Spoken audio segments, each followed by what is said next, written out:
सभी को मेरा नमस्कार। मैं सुमन शर्मा आप सबका स्वागत करती हूँ। आपके एमए सेकंड ईयर यानी एमए फाइनल के एग्ज़ाम हो रहे हैं, उसका सेकंड पेपर विमर्श, जिसमें स्त्री विमर्श, दलित विमर्श, आदिवासी विमर्श और किसान विमर्श से संबंधित है। चलिए ज़्यादा समय नहीं लेते हैं आपका, दलित विमर्श पर बात करते हैं। हिंदी साहित्य में समकालीन विमर्शों में से दलित विमर्श जो है बहुत ही महत्वपूर्ण है, ज्वलंत है और गंभीर विमर्श है। यह विमर्श न केवल हिंदी साहित्य की अपितु संपूर्ण भारतीय साहित्य में इसकी अनुगूंज हमें सुनाई पड़ती है। साहित्य, समाज, राजनीति इत्यादि पर दलित विमर्श का बहुआयामी प्रभाव है, ये इसकी भूमिका है। दलित शब्द के अर्थ जो है विभिन्न लोगों ने अलग अलग तरीके से दिए हैं, जो इस प्रकार से इस डायग्राम के अस्पृश्य, दबा हुआ, रोंदा हुआ, कुचला हुआ, खंडित या मसला हुआ। समझ ही गए होंगे, ऐसा वर्ग जिसे दबा दिया गया हो, मसल दिया गया हो, जिसके अधिकारों से उसे वंचित कर दिया गया हो, ऐसे वर्ग को हम दलित वर्ग कहते हैं। दलित विमर्श से संबंधित कुछ परिभाषाएं। सबसे पहले डॉक्टर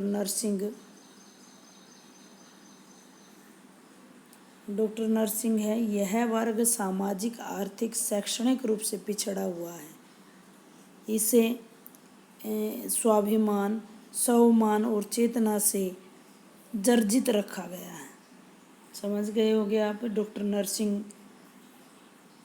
डॉक्टर बलवंत साधु जादव के अनुसार किसी जाति या व्यक्ति का कुचला हुआ, व्यक्ति रहित मूक जीवन जिसका हो, समाज में जो कुचले हुए हों वे दलित हैं। ओम प्रकाश वाल्मीकि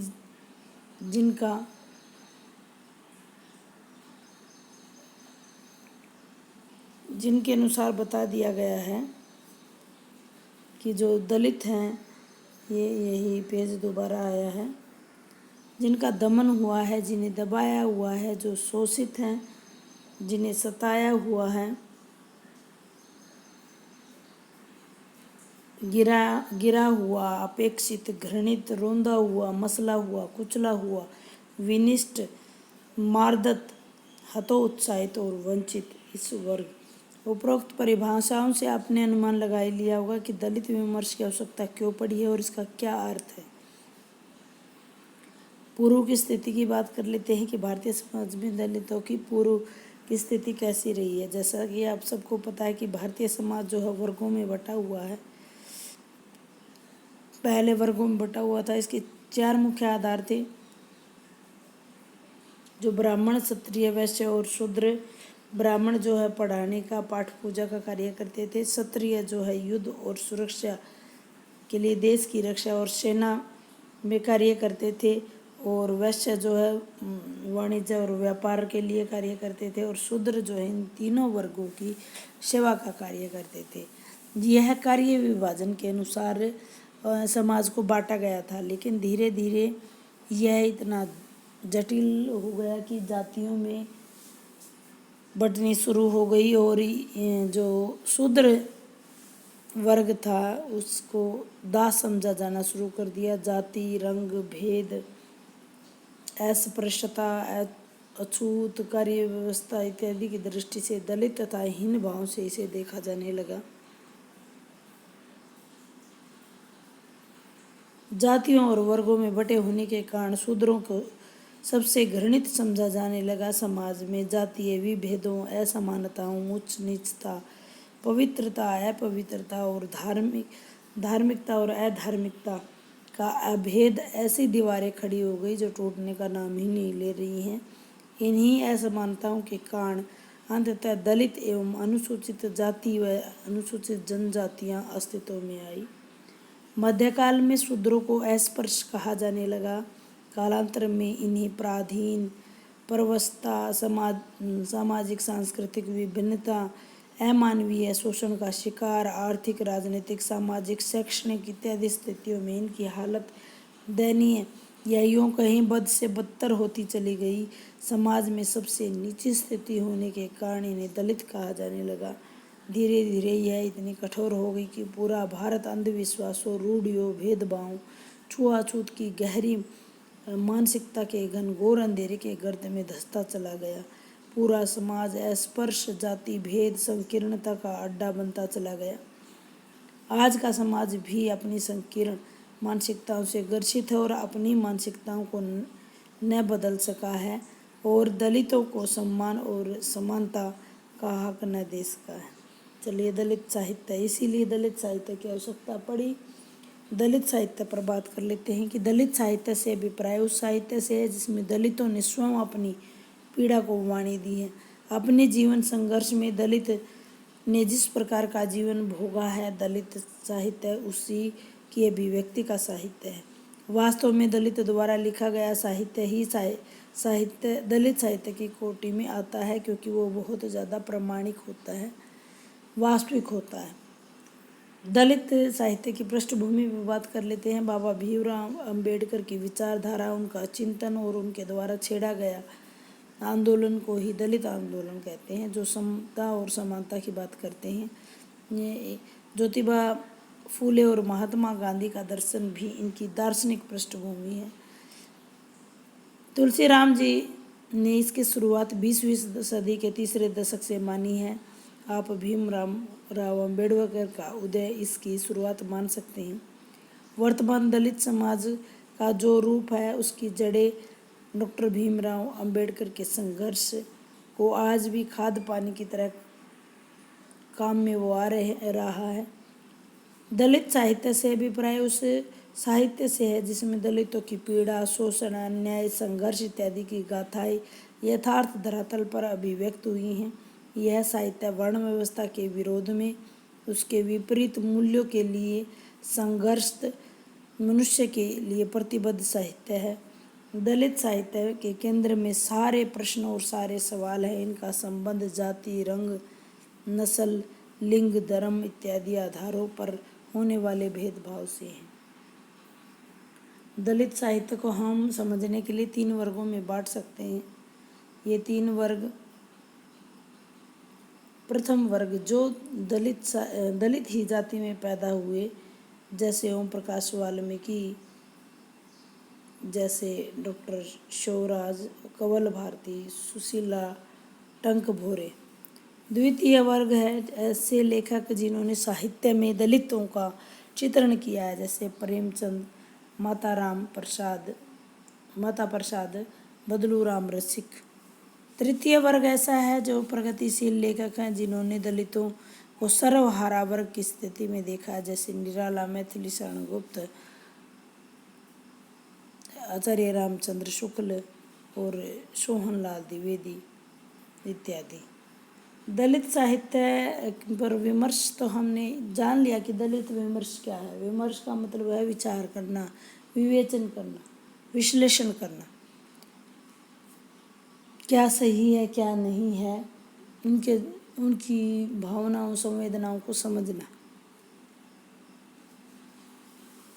हम बात कर रहे हैं हिंदी साहित्य में दलित विमर्श की, तो हिंदी साहित्य में दलित विमर्श के लिए हम इस प्रकार से पॉइंट बना के इसको समझ सकते हैं। दलित कहानियों में साहित्य, उपन्यासों में, नाटकों में, आत्मकथाओं में, आलोचनाओं में, इनकी दलित पत्रिकाओं में, जिसके माध्यम से हिंदी साहित्य में दलित विमर्श जो है उभर करके सामने आया। दलित विमर्श में सबसे पहले कहानियों की बात करें। यहाँ विषय जो सभी विषय आपको पता ही चल गया, सभी दलित विमर्श से हैं।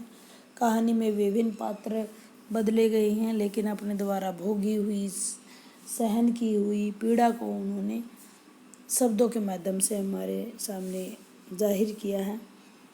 प्रमुख दलित कहानियाँ यहाँ मैंने ली हैं, बहुत सारी कहानियाँ, लेकिन उनमें से कुछ एक मैंने उठाई हैं, जैसे कफन खोर 1986 में दयानंद बटोही, सलाह 2000 में ओम प्रकाश वाल्मीकि, घुसपैठ ये भी थोड़े दिन के बाद ही 2001 में आई थी, होशियत से बाहर 2000 में,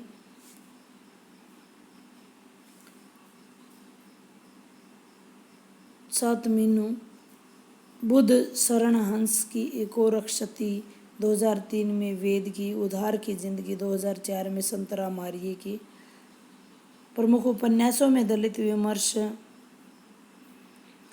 मानव की परख, ये मैंने सन इसलिए रखे हैं कि ताकि आपको याद हो सकें। बार बार 2-3 बार आपको पढ़ने पड़ेंगे क्योंकि नई रचनाएं आपको लग रही हैं, लेकिन जब तक आप पढ़ेंगे नहीं तब तक याद नहीं होंगे। 2-3 बार रिवाइज कीजिए।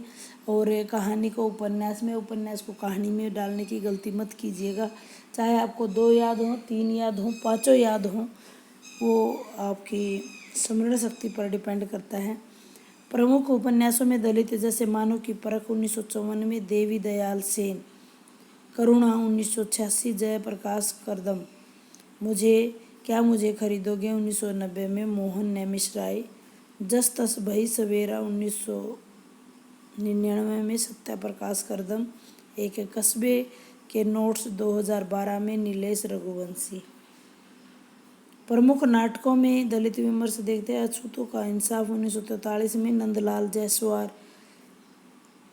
वियोगी, तड़प मुक्ति की 1999 में माता प्रसाद, हेलो कामरेड 2001 में मोहनदास नैमिषराय, छू नहीं सकता 2001 सूरजपाल चौहान, नंगा सत्य 2007 रूपनारायण सोनेकर।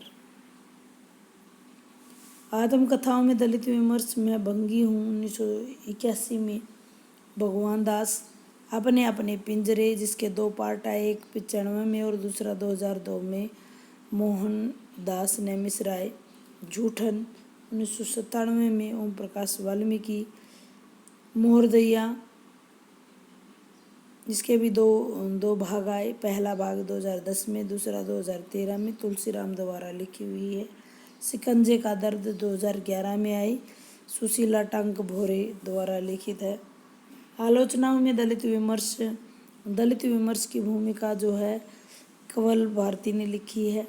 हिंदी काव्य में दलित काव्य धारा माता प्रसाद, कबीर बाज भी, कपोत भी, पपिया भी, डॉक्टर धर्मवीर, स्वर और नई शताब्दी रमणिका गुप्ता, सामाजिक न्याय और दलित साहित्य शिवराज सिंह बेचैन।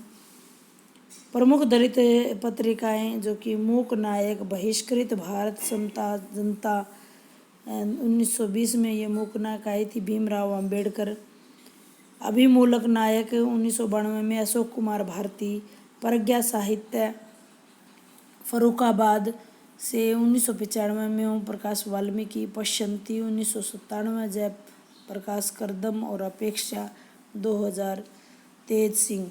अभी भी ये पत्रिकाएं जो हैं चल रही हैं। प्रेमचंद के साहित्य में दलित विमर्श जैसे ठाकुरों का कुआं, कफन, सदगति, मंत्र, दूध का दाम, घासवाली, विध्वंस, लांछन, शुद्रा, गुल्ली डंडा इत्यादि कहानियों में दलितों की स्थिति, उनके प्रति होने वाले व्यवहार, उत्पीड़न, शोषण, विद्रोहात्मकता और मनुष्यता को उन्होंने अपने साहित्य में स्थान दिया है। निष्कर्ष के रूप में कहना चाहेंगे कि हिंदी साहित्य के दलित लेखकों की रचनाएं चेतना से परिपूर्ण, दलित अस्मिता के लिए संघर्ष करती हुई अस्मिता की तलाश का कदम उठाकर इस वर्ग को जागृत किया है, बंधक और पीड़ितों को उनकी स्थिति से बाहर लाने का रास्ता दिखलाया है। समता और समानता से वर्गहीन समाज की स्थापना करना ही इस विमर्श का प्रमुख उद्देश्य है।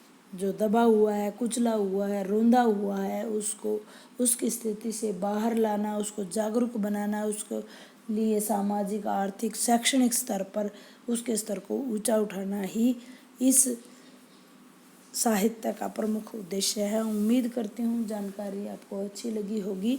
अगर आपको इसकी PDF चाहिए तो आप इसकी PDF डिस्क्रिप्शन बॉक्स से डाउनलोड कर सकते हैं। रहा आपकी प्रश्नोत्तरी का समय, किन्हीं 2 महिला लेखिकाओं की आत्मकथाओं के नाम बताइए। इसमें मैंने एक ही दी है, लेकिन आप ढूंढ करके इसका आंसर कमेंट बॉक्स में कमेंट कर सकते हैं। महिला दलित जिन्होंने आत्मकथाएं लिखी हैं और जो वो बहुत ही ज़्यादा प्रामाणिक है, स्त्री से संबंधित पीड़ा और एक सामान्य वर्ग की स्त्री और दलित वर्ग की स्त्री में किस प्रकार से उनके जीवन को उन्होंने भोगा है, कैसी कैसी यातनाओं, पीड़ाओं, तृष्णाओं को झेला है, वो उन्हीं की आत्मकथा में आप जान सकते हैं। कमेंट करके आप कमेंट करिए, अगर मौका मिले तो ज़रूर पढ़िएगा। धन्यवाद।